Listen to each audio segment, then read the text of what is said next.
Hi guys, magandang araw po sa inyong lahat. Ito na naman pong kaibigan nyo si Jake. Sa video natin ngayon, pag-usapan po natin ang pagsuot ng itim na damit ni VP Sara dahil po sa 20 pesos na bigas ni Pangulong Bongbong Marcos. Before tayo guys magsimula, magpapasalamat muna po ako sa lahat ng mga viewers, silent viewers at followers sa channel ko. Maraming salamat po sa inyong walang sawang panonood at suporta. Kung bago lang kayo sa channel ko at gusto nyo ang mga video natin, paki-like lang po, share, and huwag kalimutang mag-subscribe.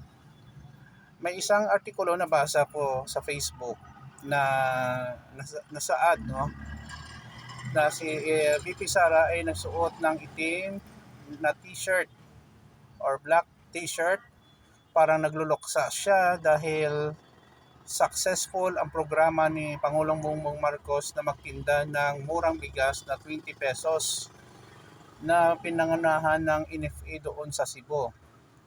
However, sa ngayon parang pinapahinto muna temporarily ng COMELEC, after election na lang daw, pero nakabinta sila.